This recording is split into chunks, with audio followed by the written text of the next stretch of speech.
Ground ball. McClain, second. 12 in a row. The oldest team in professional baseball has its 5th ever winning streak of a dozen straight. Our job every day is to try to kick somebody's ass. I mean, that's why we're here. That is caught. Left center. Reds win. And this ball is launched high and very deep to right, long gone. It's second of the night. Ellie De La Cruz.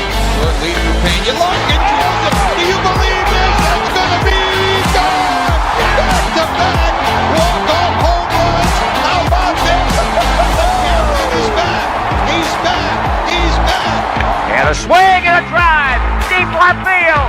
This one belongs to the Reds. Swung on and hit deep to left field. That ball is going to be gone. Home run from the Reds for it.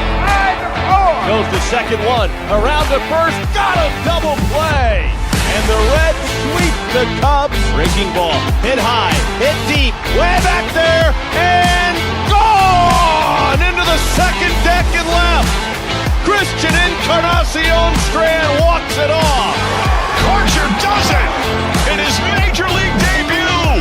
He gets the final 3 outs, and the Reds get an extra inning win. A thriller 5-4. Swung on. Fly ball. Hit to deep right field. That ball is going to be gone. A grand slam home run by Mike Cameron. 2 outs, 2 on. Reds down by 1. Larkin down the line. This will win it. This will win it. Here comes Tucker. Here comes Steins. Larkin's won the game. Barry Larkin gets mobbed. Look at this scene. It's synergy. The stretch, the pause and the pitch. And a line drive, base hit left center field. A single for Aaron Boone. And this one belongs to the Reds. The Reds have won 8 in a row. Kobayashi with a long look turns it loose, and Dunn hits it to deep right. It's all over. And this one belongs to the Reds. The Reds have won their 5th game in a row. They've defeated the Cleveland Indians on an Adam Dunn 3-run home run, 4-2. In on the corners at first and third. 2 on, nobody out. Here's Royce Ring pitching, no bunt. Ground ball by the third baseman into left field.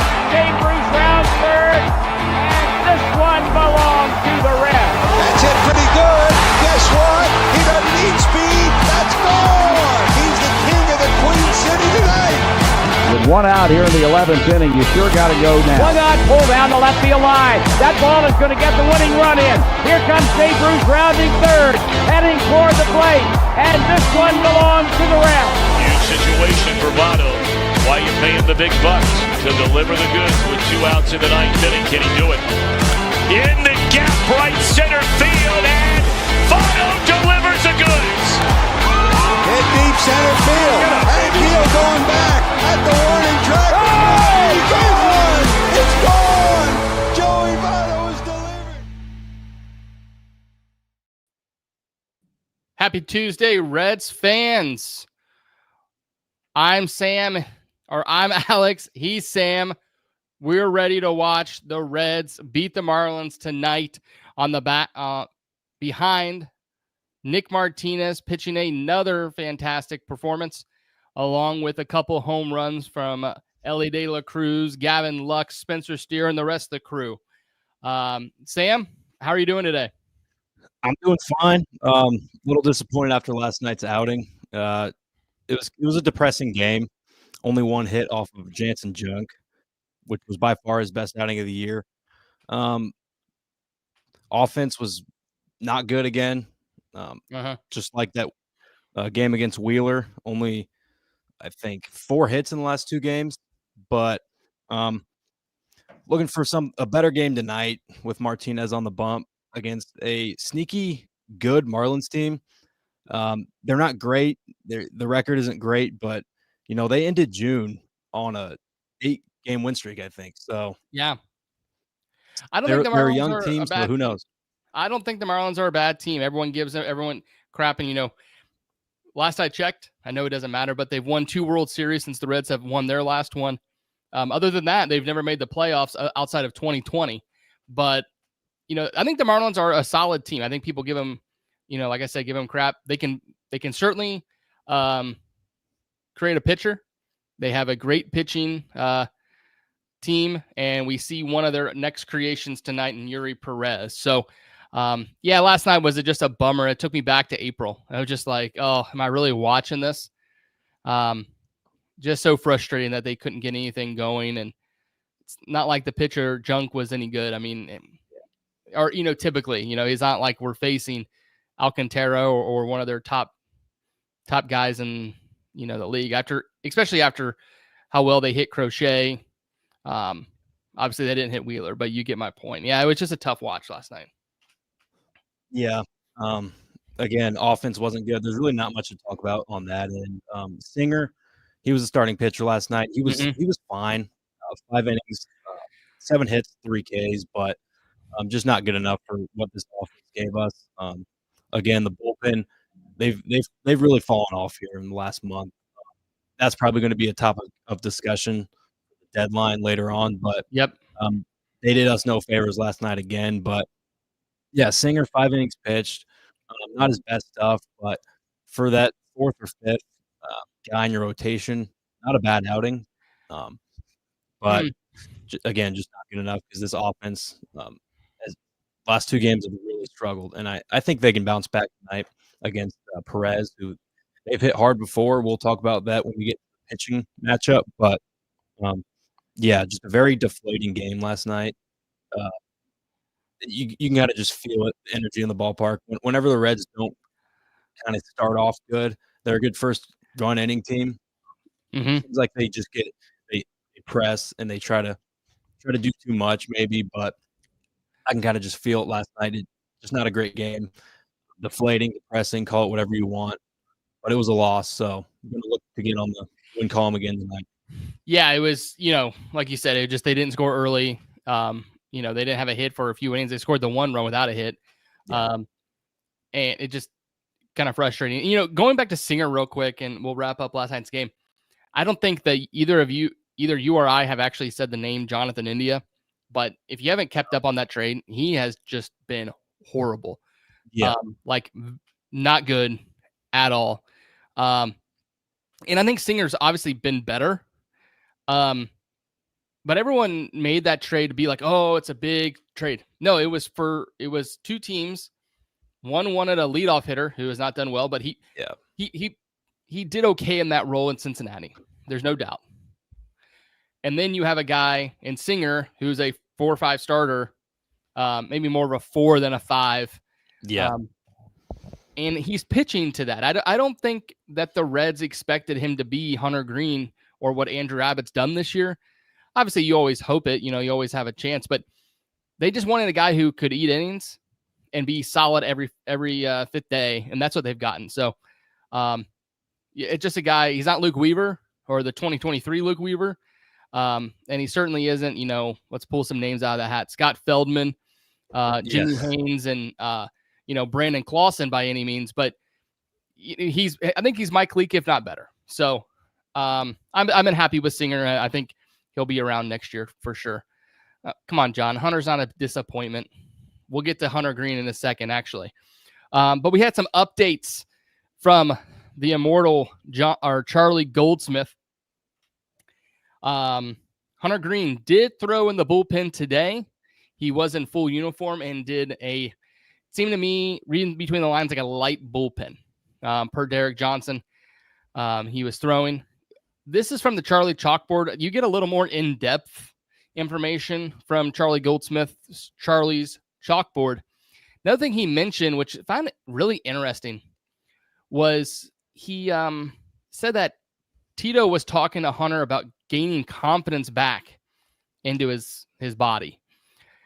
That kind of scares me, to be honest, because if Green is having an issue with, how his body, his groin and his muscles are being affected on the mound, I just hope that doesn't get too mental. We've seen that before with athletes all across, different sports. Yeah, that would be a shame because Hunter looked just absolutely dominant in April. Start of the year in March, April, and then up until he got hurt with that groin injury. But I think it's just it's more of a, it's just having good news about Hunter today is just it's a good step in direction because hearing the setback, you that's just a cursed word. It seems like with the Reds, you just hear setback for these rehab assignments, and hearing that he had a setback really scared me along with a lot of other Reds fans. Is you hear setback and you don't know how long that is. Is that August? Is that a week? Is that the next rest year? Of the season? Is that next year?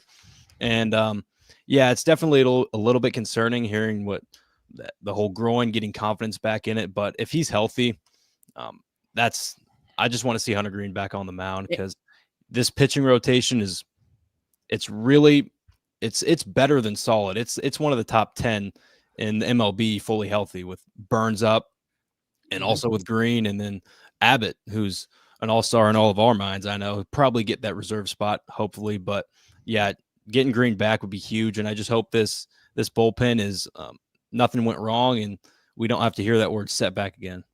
Absolutely. I mean, and you think about some of the depth that was lost, where another item that was talked about was what happens if Green can come back. And the expectation is that he will come back here in the next couple of weeks.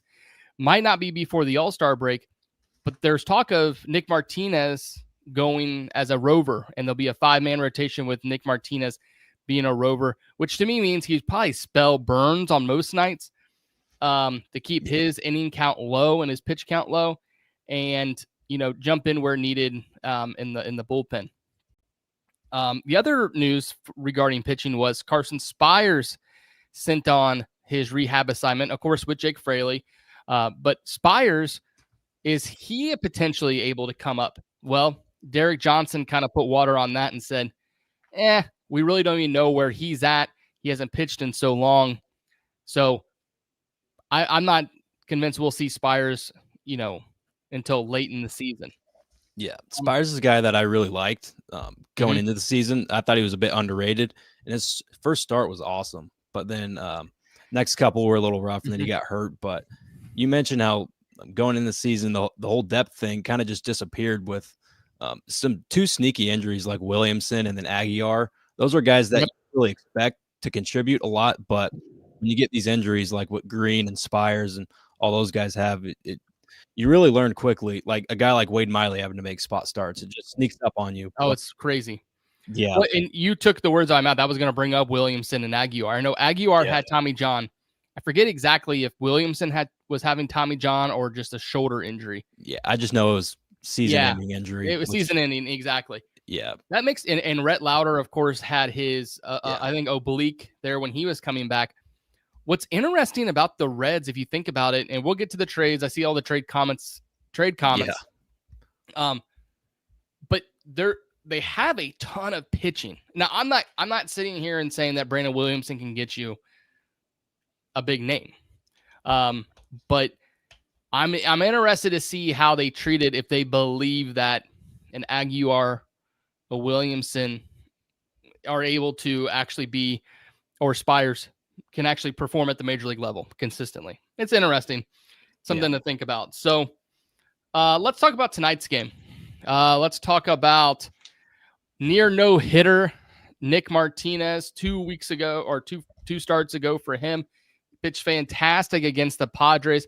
I had a friend at that game. And let me tell you about this friend, Sam. Great people. One of our best friends. You want another game they were at that I wasn't at? I'm not going to let you guess. I'll tell you. Yeah. They were at Ellie's Cycle. Okay. Oh, man. So I wasn't at Ellie's Cycle. Yeah. They were at Ellie's Cycle. These same friends. Oh, we're just going to go to the Reds game. They almost saw a no-hitter. Yeah. And I told him, I said, you know how upset I would have been knowing the fact that these same people were at Ellie's Cycle and then would have seen Nick Martinez's no-hitter. I may have had to quit the show. I just would have been so upset. Anyway, Nick Martinez, like I said, terrific last two outings after coming off that real bad start. And just to kind of think about his last game here, or his last outing against the Marlins, he pitched into the 6th inning. Solid start back in April. So really, that's what we're looking for tonight against him. the Marlins don't have they have a couple big power hitters, Stowers, and a few others. But I'm interested to see how he does tonight. Yeah, he's been up and down kind of the whole year. June, as good as he ended it with that near no hitter, he was really struggling early in the month. That's kind of why his ERA is kind of inflated at 4.2, I think. But yeah, he really ended June well and then started July here. His outing in Boston wasn't great, but he pitched fine. That was just that was a weird series. There was a lot of runs, a lot of weird stuff. Very happening. strange. You're playing in Fenway, and there's weird bounces. It was a weird start, but I think he looked fine. But that Padres game, that's the best outing we've seen all year from a Red on the bump. I thought he was going to get it. He's just a guy. He's so fiery on the mound. You think that can kind of just carry him on to that, getting those last 3 outs. But sadly, we know what happens. But yeah, I like what I'm seeing out of Martinez lately. Dominant start against the Marlins earlier in the season. So I think he might see something in this lineup that he might like scouting wise, but yeah, he's one of those guys, just limit walks. He's got that really nice changeup that I think is going to play well tonight with some young hitters like Stowers, Edwards there at the top of the lineup. But yeah, Martinez, I expect a good game out of him tonight. And I think we're going to need it because this offense is going through a little bit of a strut. Yep. Yeah. We need to pick it up. The Reds need to start hitting back again. Get caught back on fire. A guy. I know we have the Reds lineup here, and we'll talk about the Reds lineup here in a second. But peek behind the curtain. I edited this lineup today, and I had to change 2 things. Yeah, I changed Trevino to Stevenson, and Will Benson was there, but I had to flip Trevino and Will Benson, and that was it.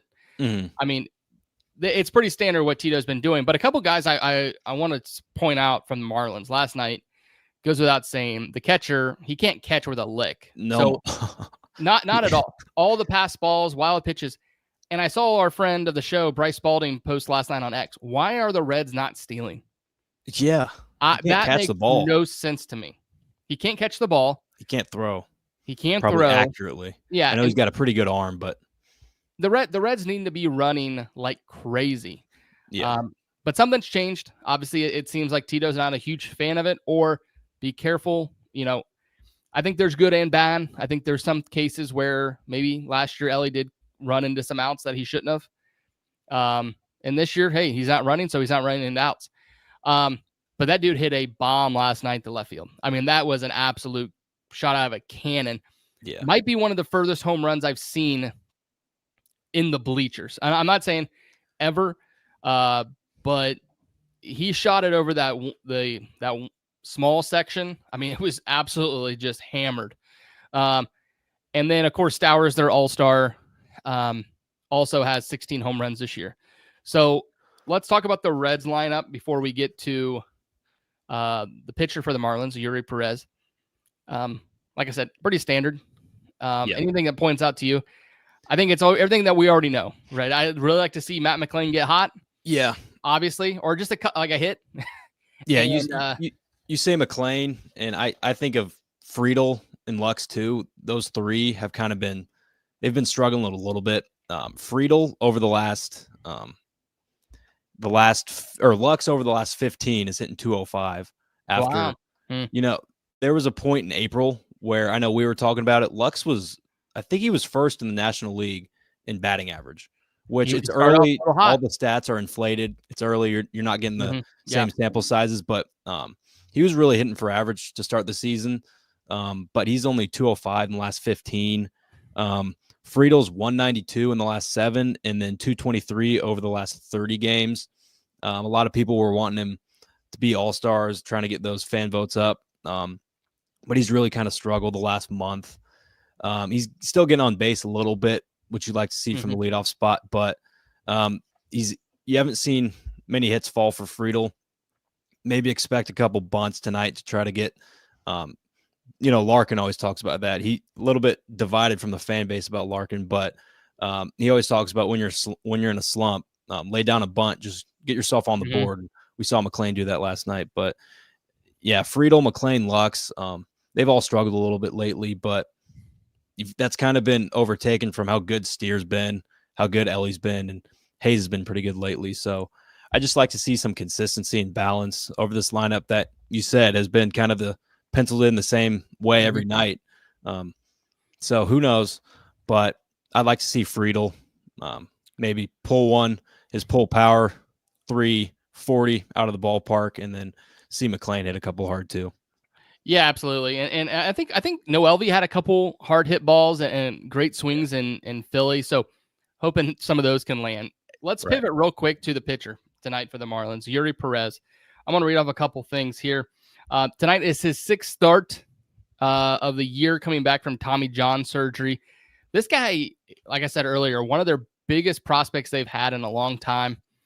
They just start. I mean, their pitcher they just get a new one all the time. I know he didn't come up fully, but Alcantara, Eury Pérez, the guy they faced on Saturday, Luzardo. He was a Marlin. He came up with the A's and such, but they're pitching factory in Miami for the most part.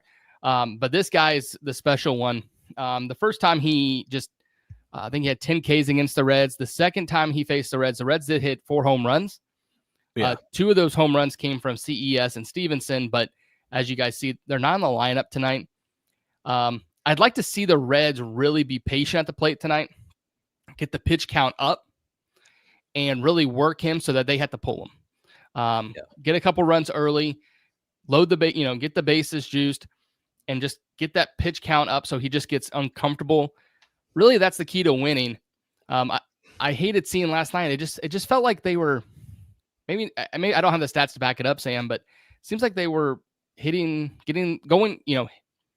first pitch or second pitch, and it was just a ground out to shortstop, ground out to second baseman. Didn't seem like there was very competitive at bats.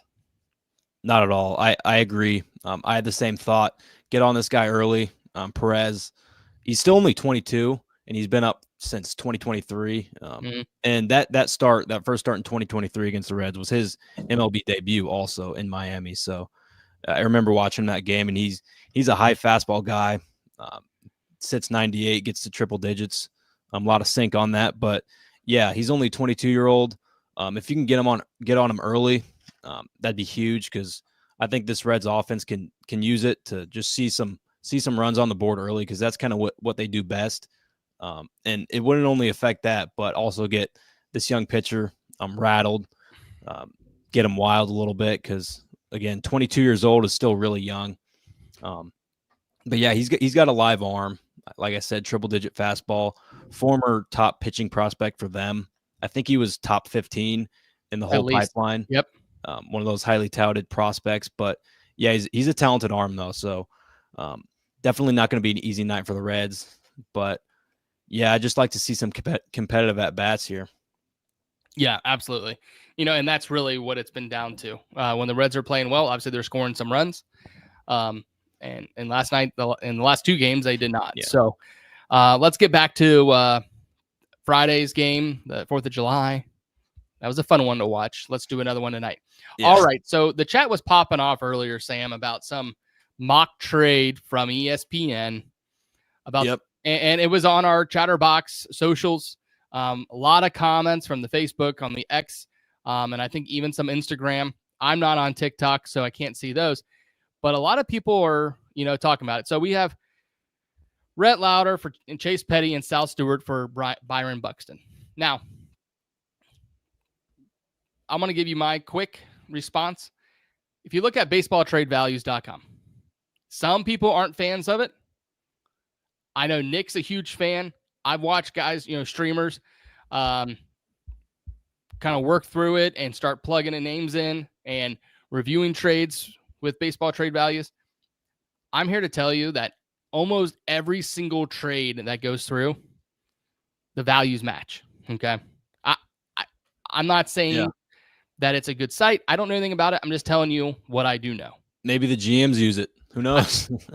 That's what the owner says. But anyway, yeah, I will say this: Sal Stewart, Chase Petty, and Rhett Lauder's way too much for Buxton. Yeah. What I will say is this: I am on the side of we need a Robin. We need a T. Higgins. Fill in the blank of whoever your number 2 is. TJ Hushmanzada, throwback. They need to bring in a guy to be the running mate with Ellie. I know it takes 2 to tango, but I'm in on Buxton, and I'm even more in on Acuna. If you could get one of those 2 guys, I don't care who it is outside of Burns and Duno, and maybe Sal Stewart. What's your thoughts? Yeah, I don't know how realistic Acuna would be, just because he's the Braves guy, he's their franchise guy, and he's still so young.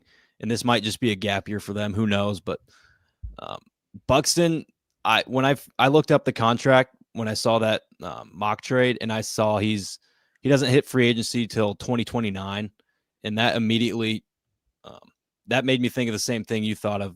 Be that guy for Ellie, because the window's open for Ellie when he becomes a free agent, and I don't know if we'll be able to extend him before then. A lot of people are pessimistic about that because of just the way this front office is spent and the owners, the Castellinis, have spent in the past. But a guy you can control until 2029, who has shown he can be an all-star, beyond that, a center fielder who can hit for power, hit for 40 home runs if he's healthy. But that's the main thing, if he's healthy, and he just really hasn't been. So I just wouldn't trade Stewart and Lauder. I mean, Stewart, probably your best hitting prospect, and Lauder, before we drafted Burns last year, is your top pitching prospect. So that's just too much. I do see if it's only one of Collier and Stewart, that's kind of what I've been going for. But I wouldn't trade either of them. If you can somehow manage to not trade one of those guys, Lauder or Stewart, immediately yes. But then again, why would the Twins do that? You said it takes 2 sides to tango. So I don't know. I just wouldn't trade that much of the future for a team that has been around 500 the whole year. So I just don't see the front office doing that when they haven't done it in the past. Here is where I'm at overall. You have to ask yourself, if you're Nick Krall and Brad Meter, and I'm not telling them anything they don't know, I'm sure. Do you believe that Sal Stewart is better than Noelvi Marte? Or will he be in the next two years? I'm very optimistic about Stewart.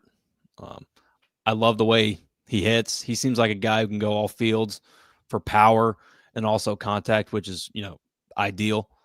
And but Marte, I'm not low on him either.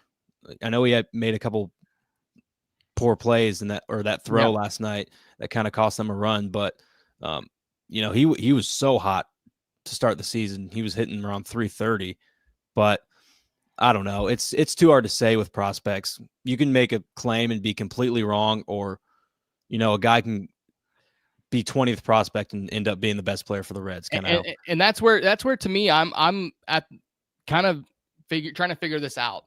We talked about it last year, and I'm kind of coming off the cuff right now, but last year was such a lost year because you lost out what McLean was, you lost out what CES was. Both of them have been, lack of a better term, bad.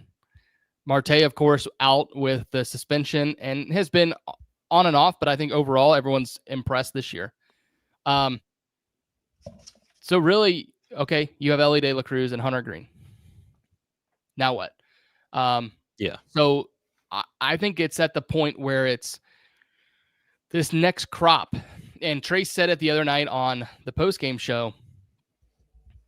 The crop in Double-A, it's up to them to really figure out, or it's up to that group if this team is going to be good.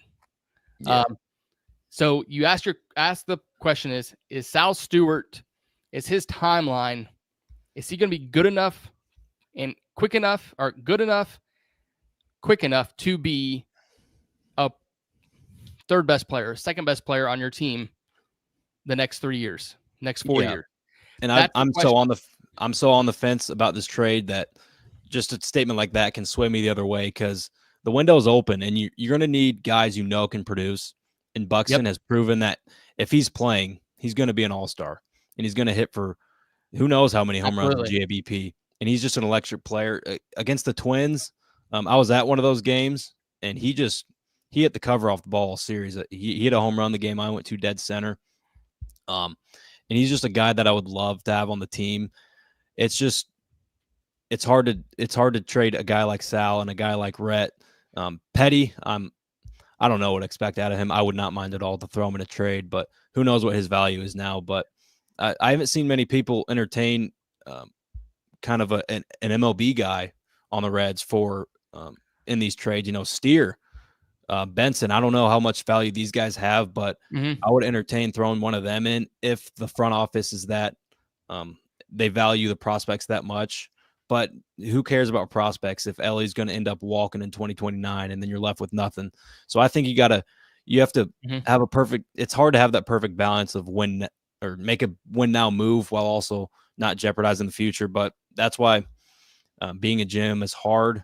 Nick Kroll and Brad Meter are not in an easy situation, but all I know is I just want the Reds to make a decision at the deadline one way or the other and not kind of just be in the middle ground where a lot of teams make the mistake of just kind of being stuck in the middle. I would really like the Reds to do this. I think the Reds need to go after and buy a player that has team control. Yeah, that's easier said than done, and not many teams want to do that. But I mean, I don't even need a guy with 3 years control. Yeah. Give me a Trevor Bauer like trade. Do it for the rest of this year and next. That's what I'm looking for in the deadline. So like I said, I don't need it to be Buxton. I need a guy for the rest of this year and a guy to pencil in next year and then see what happens because as us small market fans always say, at least we'll get a draft pick. Yeah, and that's why I like the Lux trade so much in the offseason because this is a guy who you're getting for 2 or 3 years. I don't know exactly what it is, but I know he has team control. And that's why I was such a fan of that. But I look at the exact same thing at the deadline. How many years is this guy on his contract?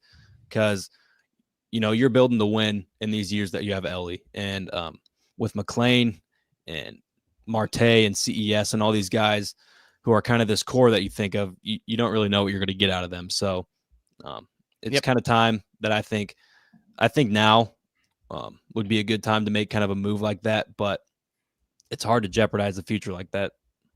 Yeah, I mean, that's why they get paid the big bucks. So, Yep. Sam, let's do a couple commercials before we wrap up. I did see a comment in the chat.